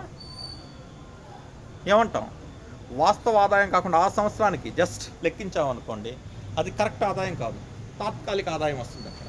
ఓకే, ఆ తాత్కాలిక ఆదాయాన్ని మళ్ళీ ఏం చేయవచ్చు? ప్రస్తుత ధరల్లో ఆదాయం, అది వాస్తవ ఆదాయం కాదు, ప్రస్తుత ధరల్లో ఏంది ఆ ఇయర్కే. ఫర్ ఎగ్జాంపుల్ 2021 ఈ ఇయర్ ఉంది, 2021కి లెక్కించామనుకోండి, ఆధార సంవత్సరం 2021 కాదనుకోండి, అదేమవుతుంది? ప్రస్తుత ధరల ఆదాయం అవుతుంది. వాస్తవ ఆదాయం రావాలంటే ఏం చేయాలి? ఒక బేస్ ఇయర్ తీసుకుంటాం. ఆ బేస్ ఇయర్ని తీసుకొని ఆ బేస్తోనే జాతీయ ఆదాయాన్ని లెక్కిస్తూ వస్తాం. ఇప్పుడు దాకా తీసుకున్న బేస్ ఇయర్స్ ఒకసారి జాగ్రత్తగా చూడండి. 1948-49, 1960-61, 1970-71, 1980-81, 1993-94, 1999-2000, 2004, 2005, 2011, 2012. ఇప్పుడు దాకా ఇవి ప్రస్తుతం బేస్ ఇయర్ అది అది కాబట్టి అది వచ్చేయాలి నోటికి. 1948-49 తర్వాత ఏంది? 60-61, 70-71, 80-81, 93-94, 99-2000, 2004, 2005. ప్రస్తుతం ఏది? 2011, 2012. కేసు సుందరం మన కమిటీ ఈ ఆధార సంవత్సరాన్ని డిసైడ్ చేసింది. ప్రస్తుతం కూడా ఏంటంటే ఇప్పుడు తొందరలో మారడానికి కమిటీ వేస్తున్నారు. 2017-18 ఆధార సంవత్సరంగా చేద్దామని ఒక కమిటీని వేస్తున్నారు. స్టడీ జరుగుతుంది. కాబట్టి బేస్ ఇయర్ నెక్స్ట్ మారొచ్చు. కాబట్టి ఈ బేసియస్ని బేస్ చేసుకొని ఈ బేసియస్తో చేస్తే ఏమొస్తుంది? వాస్తవిక జాతీయ ఆదాయం వస్తుంది. ఓకే, ఎప్పుడు ఏర్పరిచారమ్మా జాతీయ ఆదాయ అంచనాల కమిటీ? 1949. ఎవరమ్మా దానికి అధ్యక్షుడు? సభ్యులు ఎవరు? తర్వాత వచ్చి ఫస్ట్ రిపోర్ట్ దత్తాంశ సేకరణ చేసి ఫస్ట్ రిపోర్ట్ని ఎప్పుడు ఇచ్చారు? వీళ్ళు 51. సెకండ్ రిపోర్ట్ ఎప్పుడు ఇచ్చారు? కాబట్టి 1954 నుంచి సిఎస్ఓ జాతీయ ఆదాయాన్ని ఫస్ట్ లెక్కిస్తూ వచ్చింది అప్ టు డేట్ వరకు. సిఎస్ఓ ఏం చేసిందంటే 1973లో జాతీయ ప్రణాళిక సంఘంలో కలిపేశారు దాన్ని. దీంట్లో జాతీయ ప్రణాళిక సంఘంలో కలిపేశారు. ఎప్పటి నుంచి? 1973. ఆల్రెడీ నేను చెప్పున్నా ఇంతకుముందు 1973. తర్వాత వచ్చి 2019లో ఇంకో విషయం ఏం జరిగిందంటే సిఎస్ఓని ఎన్ఎస్ఎస్ఓలో కలిపేశారు. దేంట్లో కలిపారు? ఎన్ఎస్ఎస్ఓలో. ఇప్పుడు ప్రస్తుతం ఇదేంటంటే ఎన్ఎస్ఓగా మారింది. ప్రస్తుతం ఇదేంది? ఈసారి జాతీయ ఆదాయాన్ని లెక్కించేది ఏంది? ఎన్ఎస్ఓ. 2019లో రెండింటిని ఏం చేశారు? మళ్ళీ కలిపేసి ఒకే దానిగా మార్చారు. ఏందది? ఎన్ఎస్ఓ. ఓకే, 73లో దీంట్లో కలిపారు. సిఎస్ఓ ఉంది, కానీ సిఎస్ఓని తర్వాత ఎన్ఎస్ఎస్ఓలో కలిపి దేనిగా మార్చారు? ఎన్ఎస్ఓగా మార్చారు. ఓకే, ప్రస్తుతం 2020 తీసుకున్నారనుకోండి, 2020-21 తీసుకోండి. 2020-21లో నెక్స్ట్ ఎన్ని రంగాలు మొత్తం? వ్యవసాయ, రెండోది చెప్పాలి మీరే, పారిశ్రామిక, తర్వాత సేవ. వీటన్నిటిలో ఎక్కువ ఆదాయం వచ్చింది. వ్యవసాయ రంగం నుంచి వచ్చింది ఏంటంటే 14.8% వచ్చింది ఈ ఇయర్లో. ఇది వచ్చి 26.7 వచ్చింది. 26.7, 18.4 ఇది. నెక్స్ట్ ఇది వచ్చి 26.7%, ఇది వచ్చి 55%. కాబట్టి అత్యధిక ఆదాయాన్ని ఇచ్చే రంగం ఏది? సేవా రంగం. మర్చిపోవద్దు, అత్యధిక ఆదాయాన్ని ఇచ్చే రంగం ఏది? సేవా రంగం. ఓకే, నెక్స్ట్ వచ్చి ఈ ఇయర్లో -7.7 రుణాత్మక వృద్ధి రేటు వచ్చిన ఇయర్ ఇది 2020-21. ఎందువలన? Due to corona. తర్వాత ఏంటంటే వీళ్ళు ఎక్స్పెక్ట్ 2021కి 22కి 11% వస్తుంది గ్రోత్ అని. మా జీడిపి గ్రోత్ రేట్ ఎంత వచ్చింది ఇక్కడ? జీడిపి ఎంత? జస్ట్ -7.7 రుణాత్మక వృద్ధి రేటు ఏ ఇయర్? అంత ఇంపార్టెంట్, గుర్తుంచుకోండి. తర్వాత ఎక్స్పెక్ట్ చేశారు. తర్వాత ఆర్థిక సర్వేలో ఏం ప్రకటించారంటే ఈసారి వచ్చే సంవత్సరానికి మనం సాధించే వృద్ధి రేట్ ఎంత? జీడిపి 11% అని ప్రకటించారు. ఎంత పర్సెంట్ అని? 11% అని. అర్థమవుతుందని చెప్పింది. ఓకే, కాబట్టి ఇక్కడ ఈ రంగాల్లో చెప్పాడా సారు? ఇది ఈ రంగాలు ఖచ్చితంగా ఎప్పుడు డివైడ్ చేసుకోవాలి. ఫస్ట్ వ్యవసాయం మొత్తం రంగాలు, ఏ రంగంలో ఎంత వచ్చిందని చూసుకోవాలి. అత్యధికంగా వచ్చిన రంగం ఏదో చూసుకోవాలి. ఎక్కడ? సేవా రంగం. తర్వాత వచ్చి మీకు తెలుసో లేదో, ఫస్ట్ జాతీయ ఆదాయం లెక్కగట్టినప్పుడు ఇండియాలో అత్యధికంగా వచ్చే ఆదాయం దేని నుంచి వచ్చేది? వ్యవసాయ రంగం నుంచి వచ్చేది. క్రమంగా వ్యవసాయ రంగం తగ్గింది, సేవా రంగం పెరిగింది. కాబట్టి ప్రస్తుతం ఏ రంగం? సేవా రంగం ద్వారా అత్యధిక ఆదాయం వస్తుంటుంది. ఓకే, నెక్స్ట్ రుణాత్మక వృద్ధి రేటు నమోదైన సంవత్సరం ఏది? 2020-21. ఇప్పుడు ఎస్టిమేషన్ అంచనా ఎంత నెక్స్ట్ ఇయర్కి? 11%. అంటే అయిపోయింది, ఇప్పుడు అలా వచ్చేసింది. కానీ దీన్ని గుర్తుంచుకోండి. ఓకేనా? అర్థమైందా చెప్పింది? కాబట్టి ప్రస్తుతం జాతీయ ఆదాయాన్ని NSOగా మార్చున్నారు. అదొకటి గుర్తుంచుకోండి. పద్ధతి ప్రకారం శాస్త్రీయంగా లెక్కించిన వ్యక్తి ఎవరు? VKRV రావు. ఓకే, తర్వాత వచ్చి ఇంతవరకు అర్థమైందా? టైం ఎంత?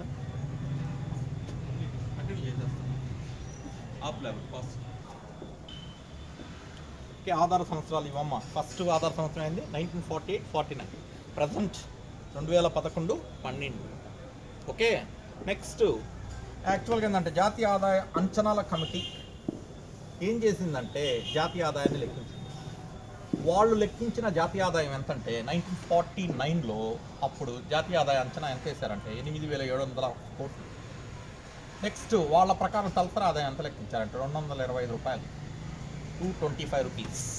దాదాబాయి నవరోజీ ప్రకారం 20 రూపీస్. నెక్స్ట్ VKRV రావు ప్రకారం 62 రూపీస్. ఏది? PCI means per capital income.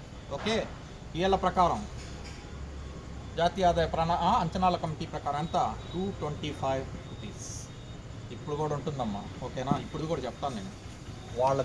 వాళ్ళు లెక్కించినప్పుడు ఎంత వచ్చింది అని చెప్పాను.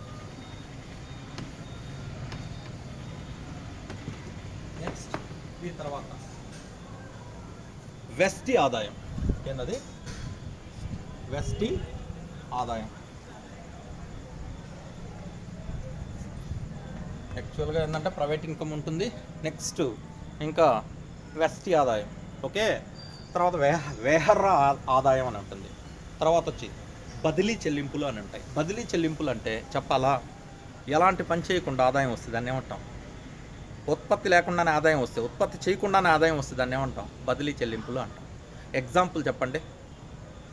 ఉత్పత్తి ప్రక్రియలో పాల్గొనకుండా వచ్చే ఆదాయాన్ని ఏమంటాం? బదిలీ చెల్లింపులు అంటాం. ఉత్పత్తి ప్రక్రియలో పాల్గొనకుండా వచ్చే ఆదాయాన్ని బదిలీ చెల్లింపులు. ఇప్పుడంతా జగన్మోహన్ రెడ్డి ప్రభుత్వం ఇస్తున్నదంతా జస్ట్ బదిలీ చెల్లింపులే. అంటే ఉత్పత్తి ప్రక్రియలో పాల్గొంటున్నారా? అమ్మఒడి నీకు ఎంత వస్తుంది? ఉత్పత్తి ప్రక్రియలో పాల్గొన్నాను లేదు. ఓకేనా? పెన్షన్స్, తర్వాత స్కాలర్షిప్స్, స్టూడెంట్స్కి ఇచ్చే స్కాలర్షిప్స్, తర్వాత నిరుద్యోగ భృతి, తర్వాత మూలధనంపై వడ్డీ, అప్పులపై వడ్డీ, అది కూడా అంది. అప్పులపై ఇచ్చేది వడ్డీ కట్టేది. కాబట్టి అది కూడా ఏంది? అక్కడ ఉత్పత్తి ప్రక్రియలో పాల్గొనకుండా వచ్చే ఆదాయం. దాన్నే ఏమంటాం ఈరోజు నుంచి? బదిలీ చెల్లింపులు అంటాం. ఓకే, వెస్టి ఆదాయం అంటే ఏం లే, జాతీయ ఆదాయంలో ఒక సంవత్సర కాలంలో ఒక వ్యక్తికి సంస్థకు వచ్చే మొత్తం ఆదాయాన్ని ఏమంటాం అంటే జాతీయ ఆదాయం. వెస్టి ఆదాయం అంటాం. ఒక సంవత్సర కాలంలో జాతీయ ఆదాయంలో ఒక వ్యక్తికి లేదా సంస్థకు వచ్చే ఆదాయాన్ని ఏమంటాం? వెస్టి ఆదాయం అంటాం. ఏమంటాం? వెస్టి ఆదాయం అంటాం. వెస్టి ఆదాయాన్ని ఖర్చు చేయకూడదు. ఎందువల్ల? వెస్టి ఆదాయంలో నుంచి మనం ఖచ్చితంగా కొన్ని ఆదాయాలను తీసేయాలి. తీసేస్తే అప్పుడు ఆ అమౌంట్ని మనం ఏం చేసుకోవచ్చు? ఖర్చు చేసుకోవచ్చు, పొదుపు చేసుకోవచ్చు. అలాంటి ఆదాయాన్ని ఏమంటామంటే మీరే చదవండి, వెహర్య ఆదాయం అంటాం. వెహర్య ఆదాయం అంటాం. ఫస్ట్ ఇప్పుడు వెస్టి ఆదాయం అంటే ఏంటంటే నేషనల్ ఇన్కంలో నుంచి కార్పొరేట్ పన్నులు వేటిని తీసేయాలా? కార్పొరేట్ పన్నులు, కార్పొరేట్ ట్యాక్స్ మైనస్ పంచి పెట్టబడని లాభాలు,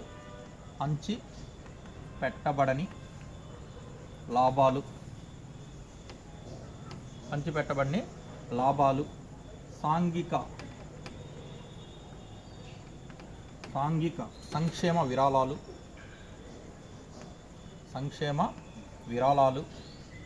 నెక్స్ట్ బదిలీ చెల్లింపులు. ఈ మొత్తాన్ని జాతీయ ఆదాయం నుంచి తీసేస్తే వచ్చే ఆదాయాన్ని మనం ఏమంటాం? వెస్టి ఆదాయం అంటాం. వచ్చిన జాతీయ ఆదాయంలో నుంచి వేటి తీసేయాలి మనం? ఫస్ట్ కార్పొరేట్ ట్యాక్స్ తీసేయాలి. ఓకే, పంచి పెట్టబడిన లాభాలు ఉంటాయి, వాటిని తీసేయాలి.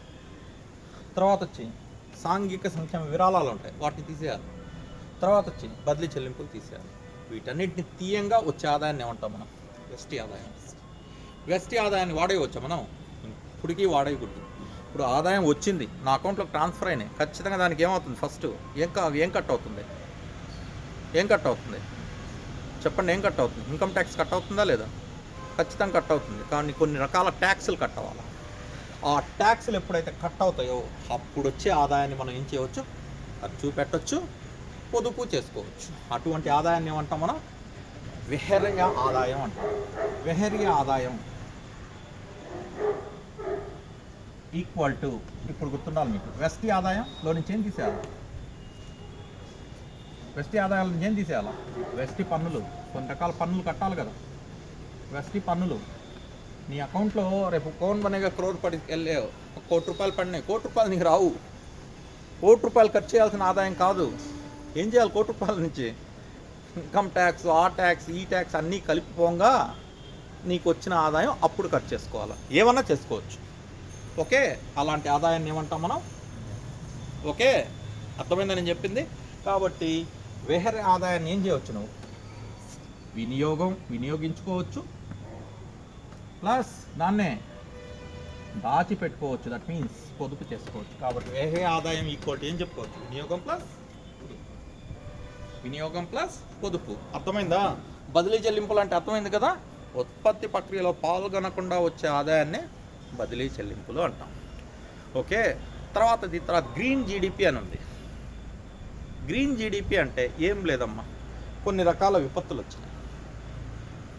ఓకే, విపత్తులకు కొంత ఖర్చు చేసాం. కొంత ఖర్చు చేసాం. జీడిపిలో నుంచి ఆ విపత్తులకు అయిన ఖర్చును తీసివేయగా మిగిలిన జీడిపిని మనం ఏమంటామంటే గ్రీన్ జీడిపి అంటాం. ఓకే, గ్రీన్ జీడిపి అంటాం. ఇప్పుడు వీటిలో క్లియరా నేను చెప్పింది? ఏది వెస్టి ఆదాయం అన్నా, వెహర్య ఆదాయం అన్నా, నెక్స్ట్ బదిలీ చెల్లింపులు అన్నా క్లియర్గా అర్థమైనట్టేనా?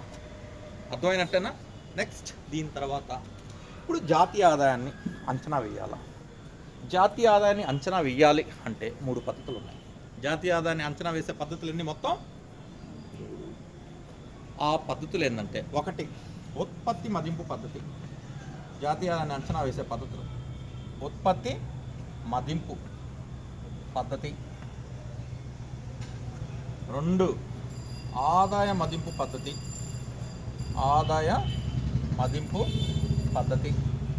నెక్స్ట్ 3 వ్యయ మదింపు పద్ధతి. మొత్తం ఎన్ని పద్ధతులు ఉన్నాయమ్మా? 3 పద్ధతులు ఉన్నాయి. మొత్తంగా ఎన్ని పద్ధతులు ఉన్నాయి? 3. ఒకటి వచ్చి ఉత్పత్తి, ప్రాథమిక రంగం. కళ్ళు మూసుకొని చెప్పవచ్చు. ఉత్పత్తి ఎక్కడ జరుగుతుంది? ప్రాథమిక రంగంలో జరుగుతుంది. ద్వితీయ రంగంలో కూడా జరుగుతుందా లేదా? జరుగుతుంది. ఓకే, నెక్స్ట్ వ్యయ మదింపు పద్ధతి అనగానే ఎక్కడికి వెళ్ళాలి? తర్వాత దానికి వెళ్ళాలి. ఏది లాస్ట్ వన్, కట్టడాలు ఎక్కడ గ్రామీణ ప్రాంతాలు తీసుకోవాలా ఫస్ట్. ఆ తర్వాత ఆదాయ మదింపు పద్ధతి, సేవారంగం. సేవల ద్వారా ఏమొస్తుంది? ఆదాయం. అలా వచ్చిన ఆదాయాన్ని గణించడాన్ని ఏమంటాం? ఆదాయ మదింపు పద్ధతి అంటాం. అలా కాకుండా వ్యయ మదింపు పద్ధతి. వ్యయ మదింపు పద్ధతి మొత్తం ఎన్ని పద్ధతులు ఉన్నాయి? జాతీయ ఆదాయాన్ని గణించడానికి 3 పద్ధతులు ఉన్నాయి. ఒకటి వచ్చింది, 2 వచ్చి, 3 వచ్చి వ్యయ మదింపు పద్ధతి. ఓకే, వీటిని గురించి క్లియర్గా మనం చెప్పుకోవాలి. ఓకే, ఒక్కసారి వీటిని గురించి చూద్దాం.